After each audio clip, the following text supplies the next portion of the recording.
¿Qué tal? Sean todos y todas bienvenidos a este nuevo programa de Cuestionare. Tenemos un tema que responde a la coyuntura política nacional. Vivimos momentos tensos para el periodismo de investigación, para la libertad de expresión y también para cualquier voz que trate de disentir con la postura oficial del gobierno o que trate de cuestionarlo. El programa que hoy nos reúne va a tratar temas pues muy precisos respecto al reportaje que sacó Carlos Loret de Mola sobre la Casa Gris del hijo del presidente José Ramón López Beltrán.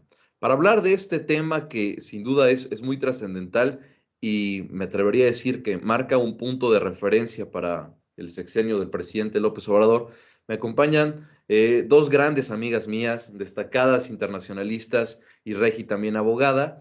Mireya Rosado, muchísimas gracias por estar aquí. Y Regina Nájera, qué bueno que nos acompañan. La saludamos.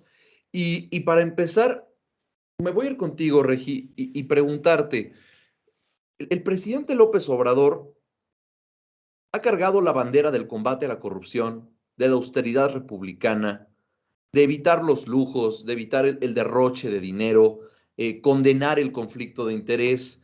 Y pareciera que hasta este momento del gobierno, pues todas las acusaciones contra su hermano Pío, su hermano Martín, su prima Felipa, las casas de Bartlett, las casas de Irmeréndira Sandoval, no habían terminado de impactar de la manera que sucedió la semana pasada.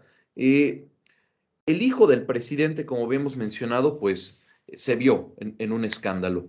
Eh, ¿Qué podemos recuperar de lo que sucedió en cuanto a qué es lo que estuvo mal respecto a que el hijo de López Obrador pues se le haya encontrado que vivía en una casa, ¿no? En Houston, a contextualizar un poco de qué sucede respecto a Carolina Adams, José Ramón López Beltrán, las refinerías, ¿por qué nos está preocupando el tema de José Ramón López Beltrán, Regi?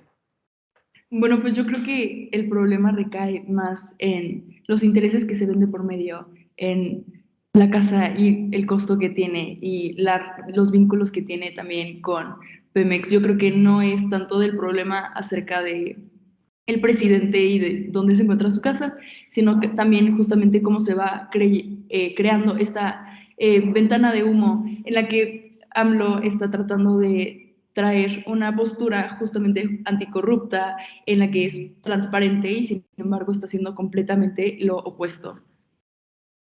Claro, claro, Regi, sin duda. El tema del combate a la corrupción, pues fue la bandera principal, como habíamos mencionado, pero pues parece que los escándalos no terminan, ¿no? O la lucha contra la corrupción, pues no parece ser pareja o institucional dentro del gobierno de la 4T. Mire, me voy contigo y la misma pregunta, ¿qué apreciación tienes de este escándalo? Y quisiera que nos hablaras también el por qué ha tenido tanta trascendencia el tema de la Casa Gris de José Ramón López Beltrán. Bueno, ok, ya. Pues bueno, para explicar, como estaba diciendo Regis, pues el problema no es tanto de que el hijo del presidente tenga una casa que cuesta mucho dinero, sino cuál es el contexto, o sea, cómo consiguió esa casa y justamente pues estaban mencionando, ¿no? Lo de la bandera del presidente pues en el combate a la corrupción y justamente ese es en el contexto en el que Carlos Loret de Mola, pues el periodista que nos compartió esta información a través de Latinus, eh, pues en el contexto en el que él pues nos hizo conocer esta información. Bueno, salió bueno, el video que sacó Carlos Loret de Mola hace pues varios días, mostró una investigación hecha por latinos y por mexicanos contra la corrupción, en la que descubrieron que el hijo de López Obrador lo, había vivido en los últimos años en 2 casas en Texas, que digo que pues valen muchísimo dinero y así, pero estas casas habían pertenecido a un ex empleado de la empresa Baker Hughes, que es una empresa que tiene contratos vigentes con Pemex y pues que vende pues varios equipamientos importantes para la refinería de Dos Bocas. Entonces, y también tiene que ver con, pues con cómo su esposa, Caroline Adams, se ha vinculado con esas empresas. Caroline Adams ha trabajado en Pemex, estuvo vinculada a la reforma energética de Peña Nieto. O sea, verdaderamente son personas que están pues muy involucradas en esas empresas y pues como que es mucha casualidad que justamente hayan podido rentarle una casa multimillonaria a una persona de la misma empresa en donde trabajan. Entonces, el problema no es tanto que hayan conseguido una casa que cuesta muchísimo dinero, sino cómo la consiguieron, porque como que no queda muy claro cómo la consiguieron y sí, pues podría dar pie a que se investigara un posible conflicto de interés o algún tema de corrupción. O sea, esto es algo que, y pues algo que quería mencionar, es que es algo que pues muchos presidentes han tenido. O sea, yo creo que es algo muy, desgraciadamente, es algo bastante común que se hable de los escándalos de los hijos o de los parientes de los presidentes en México.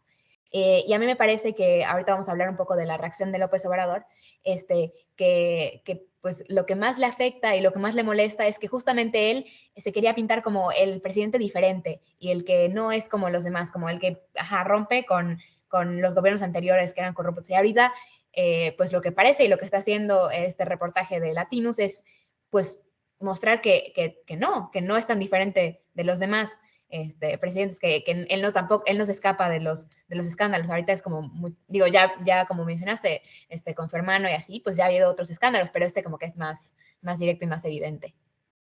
Claro, y curioso, ¿no? Que también eso lo podremos analizar en otro programa. Todo aquello que genera escándalo, la mayoría de lo que genera escándalo para esta administración, pues viene de Latinus y de parte de Carlos Loret de Mola.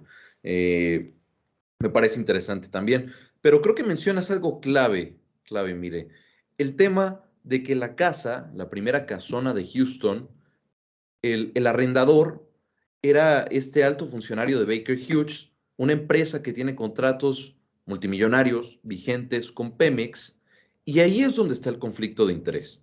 Al momento que un hijo o un familiar de un servidor público se involucra con un actor que está participando en licitaciones gubernamentales, que tiene empresas que venden sus servicios al gobierno, pues se tiene que reportar. Se tiene que reportar para evitar este tipo de cosas, conflictos de interés. No está mal que haya rentado la casa. Yo creo que varias personas aquí rentan una casa y no tiene nada de malo. Lo que está mal, y creo que es lo que se tiene que destacar, es que se lo haya rentado a alguien con el que quien su esposa pues, puede tener vínculos comerciales y que tiene una relación eh, económica con Pemex importante. Ahí es donde se puede prestar el tema del conflicto de interés. La segunda casona donde viven actualmente, la que nos referimos al principio, vivieron en 2019.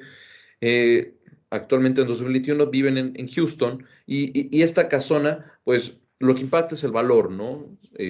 Realmente, pues no se ha dicho si esta se compró también a un alto funcionario de Baker Hughes, me parece que no, lo fue la de la renta. Eh, pero lo que molesta a la gente y lo que se le ha criticado también es este discurso del presidente de la pobreza franciscana, si lo queremos ver así. Vivir con el mínimo, no ser aspiracionista, no tratar de tener lujos, llamar a cualquier persona que tenga estos lujos fifís. Me parece que aquí es donde está la discrepancia, porque el presidente llega y trata de convencer a un país que tristemente tiene una gran cantidad de personas que viven en situación de pobreza, con un discurso que trata de asimilar o trata de empatizar con su situación, pero al mismo momento su hijo vive una realidad completamente distinta en Estados Unidos. Creo que eso fue lo que molestó a bastante gente. Y ahora, ya que contextualizamos pues, este escándalo de la Casa Gris, yo creo que se le puso Casa Gris porque hay que recordar que en 2014, la ex primera dama, Angélica Rivera, pues tuvo el escándalo de la Casa Blanca, ¿no? Esta pues, equivalencia, podremos llamarlo la Casa Gris.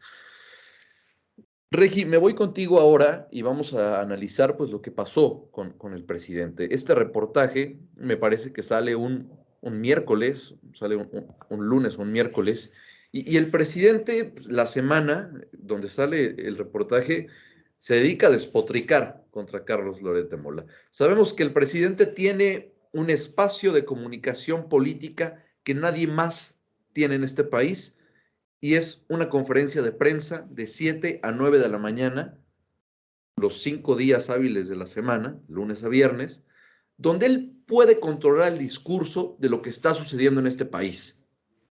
Regi, ¿por qué se le criticó al presidente la respuesta y su reacción ante el escándalo que evidenció latinos y mexicanos contra la corrupción, y específicamente pues el ataque a Loret de Mola y a María Amparo Casar, de Mexicanos contra la Corrupción?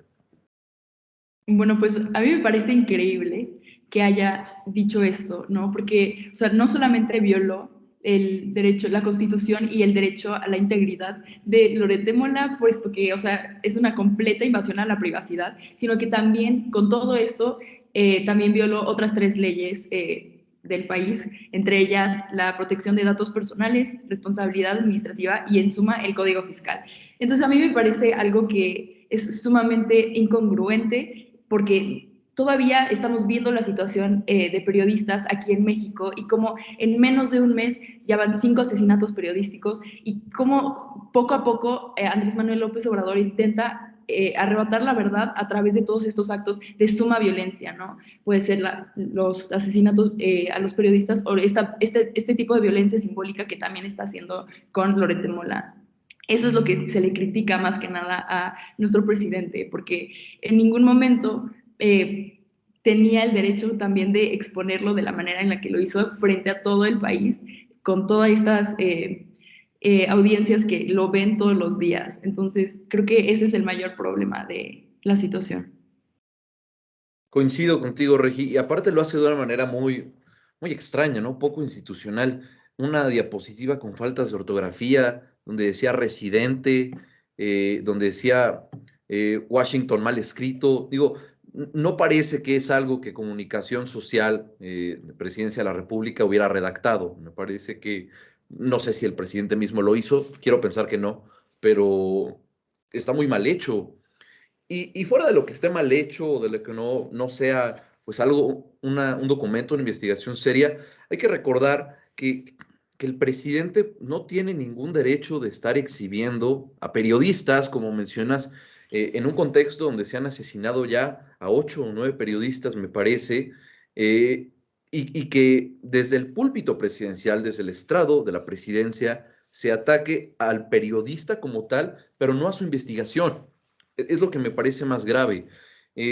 Cabe destacar también lo que mencionas, pues la ley general de protección de datos personales, eh, pues establece que nadie puede vulnerar tu derecho a la protección de datos personales. El presidente, pues, demostró públicamente un dato personal que no tuvo que haber demostrado, ¿no? Si Carlos Loret quería hacerlo público, pues lo podía hacer. El presidente no tenía ninguna facultad de hacerlo. Parece que las cifras también eran falsas, y esto molestó mucho al gremio periodístico, molestó mucho también a la oposición, porque el presidente no es la primera vez que hace esto. Su derecho de réplica, lo que él menciona como derecho de réplica, es completamente distinto a lo que hace. El derecho de réplica sería si es que se presenta, digamos, una información apócrifa, no verídica, se demuestre con hechos por qué la información que se presentó es falsa. No se trata de atacar a quien presentó la información. Creo que eso es lo que podemos ver cómo cruzó un límite que no se había cruzado anteriormente el presidente, porque se vio un ataque personal. Y parece que lo sacó de sus casillas, porque no ha podido desmentirlo, no ha podido, digamos, salir de este hoyo en el que se metió, y cada acción que está haciendo parece molestar más a la opinión pública, molestar más al gremio periodístico, y demostrar pues, una intolerancia ante cualquier cuestionamiento.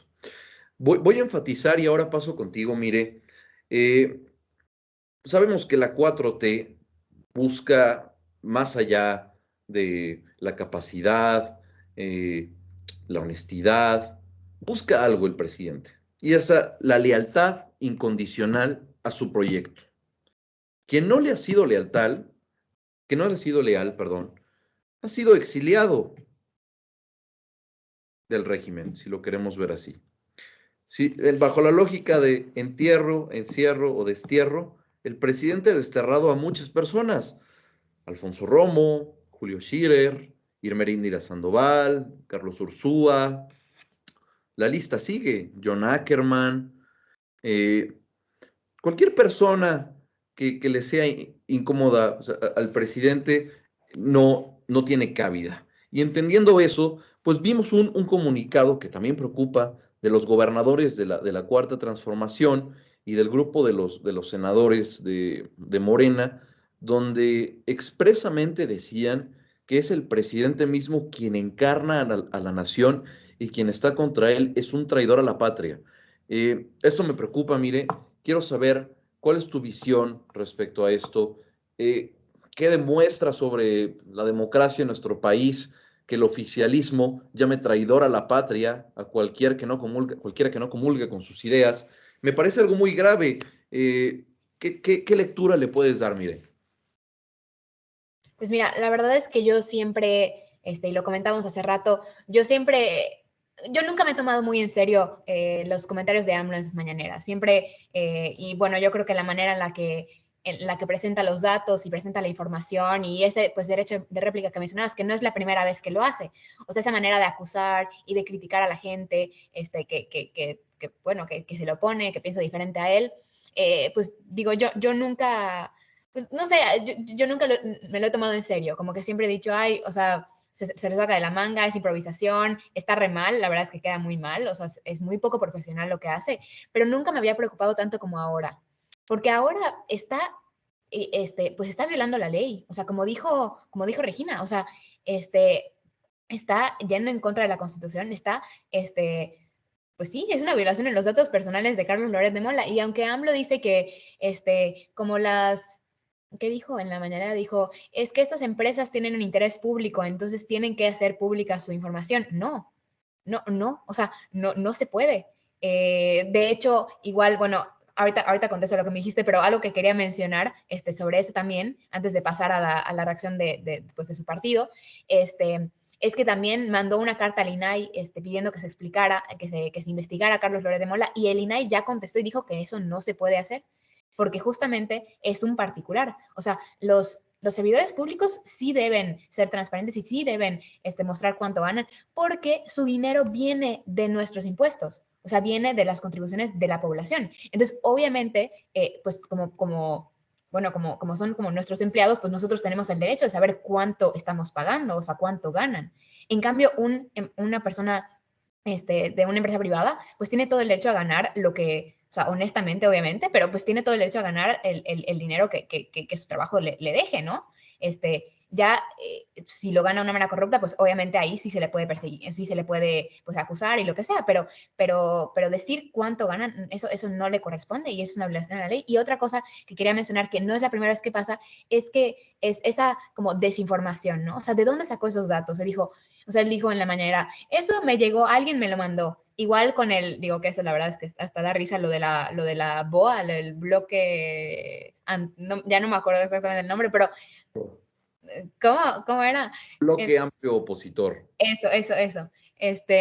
O sea, que saca información que no tiene ningún fundamento, o sea, no tiene ninguna fuente, o sea, verdaderamente no explica de dónde le llegó, ni siquiera se sabe si es real, y como dijo Lore de Mola en un video que publicó para responderle a AMLO como derecho de réplica, mucha gente le cree. O sea, ese es el problema, que mucha gente, en lugar de enfocarse en lo que está pasando y de cuestionar a la autoridad pues sobre este posible conflicto de interés de las casas de su hijo, está creyéndole al presidente que pone una información que es falsa, con falta de ortografía y así, que ni siquiera tiene una fuente. Entonces, bueno, nada más después de eso, para contestar a lo que me dijiste, pues justamente lo que ponen, a ver, lo dijiste un poquito, o sea, lo dijiste un poco, ¿no? Pero lo leo así textual, que dice el grupo parlamentario los senadores, ¿no? Que López, la nación, la patria, el pueblo, la independencia, la soberanía, y por eso quienes se oponen a él son mercenarios y traidores a la patria. Y que un puñado de mercenarios que al ver sus privilegios mancillados luchan con todo poder económico para que prevalezca el viejo régimen. Eso es un comentario pues ideológico, es una manera de pensar, pero es muy grave que un grupo de senadores que representan pues pues, la legalidad, o sea, verdaderamente los que tienen en manos pues nuestro gobierno, los que pues sí, manejan una parte importante del rumbo del país, estén dejándose llevar por un discurso que es 100% ideológico, no tiene ningún, o sea, todo lo que están diciendo es muy o sea, sentimental, ideológico, no tiene ningún dato, ninguna acusación fundamentada. Y eso es muy preocupante, que ahora se pueda acusar a cualquiera que se oponga solamente con palabras fuertes. Entonces, eso es súper preocupante. O sea, yo estoy así en shock, pero... Claro, claro, mire, pues mencionas cosas importantes y que voy a tratar con Regi para ir cerrando el programa. Eh, el presidente presenta una carta al Instituto Nacional de Transparencia, Acceso a la Información y Protección de Datos Personales, el INAI. En esta carta le pide que investigue el salario de Loret de Mola. Primero hace una introducción en la cual dice, pues, como antes el viejo régimen de privilegios, de corrupción, tenía pues varias personas que estaban a su servillismo.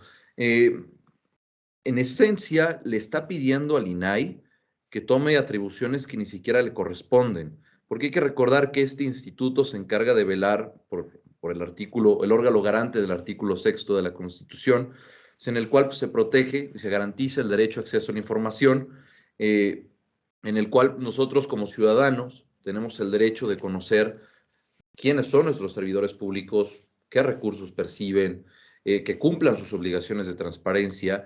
Y también el INAI se maneja o tiene la responsabilidad, la facultad de la protección de datos personales en posición de particulares o también en posición de sujetos obligados. Los sujetos obligados pues son cualquier persona que perciba recursos públicos, ¿no?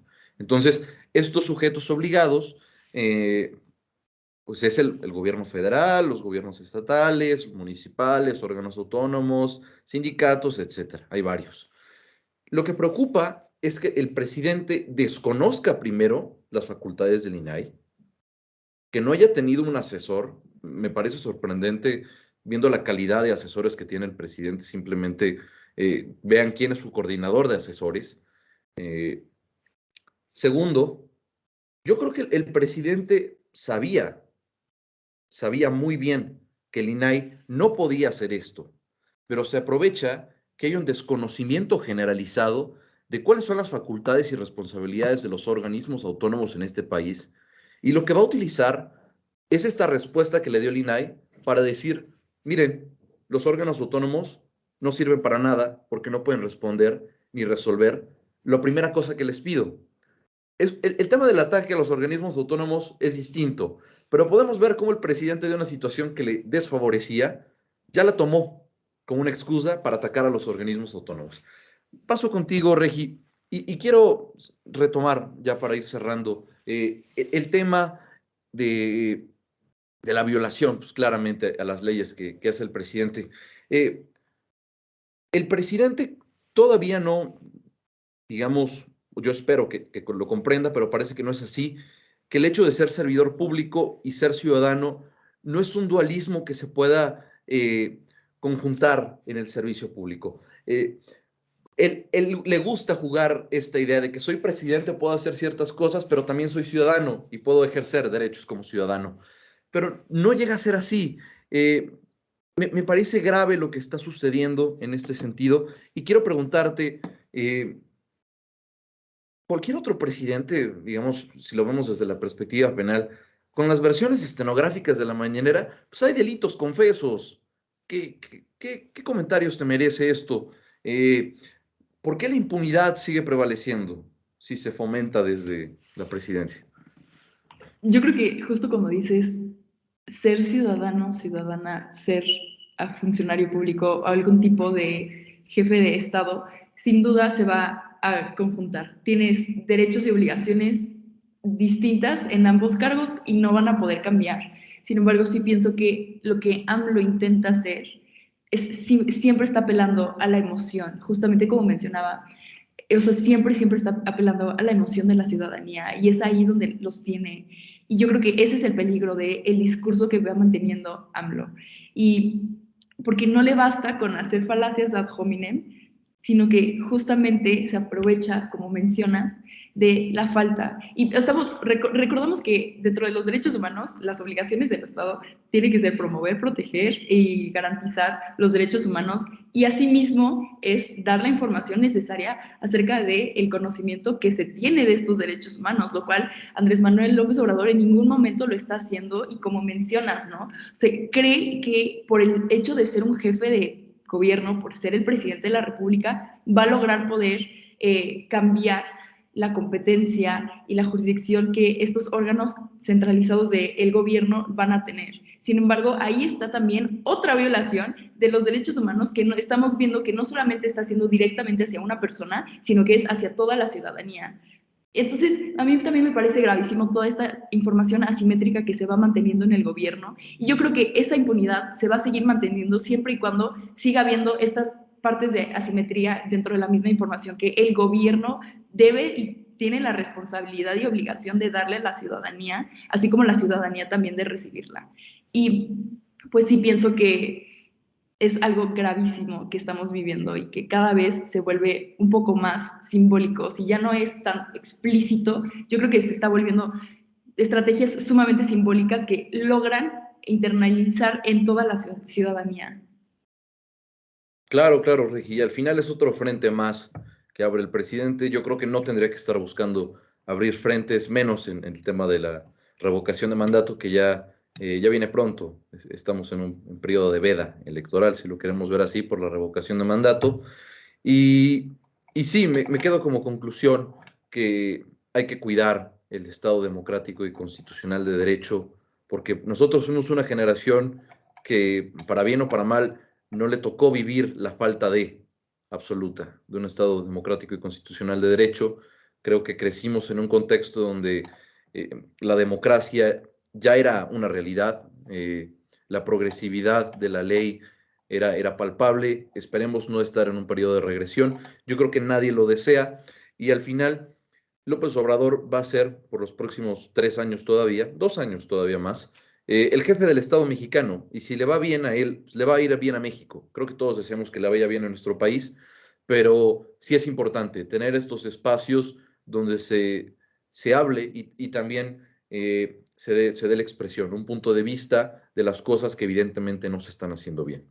Les agradezco muchísimo que hayan estado aquí en Cuestionare. Vamos a darle seguimiento a este tema. Parece que está lejos de acabarse, y veremos qué nos trae la agenda nacional e internacional. También, como agenda pendiente, tenemos un episodio pendiente sobre un avance de lo que ha sucedido en Ucrania. Hay que esperar, parece que la situación ya es muy distinta de como la planteamos hace 2 semanas. Hay que seguir atentos, y una vez más, le agradezco a nuestro estimado auditorio que nos sintonice en Cuestionare, siempre por TV Lab. Muchísimas gracias y que tengan una excelente tarde.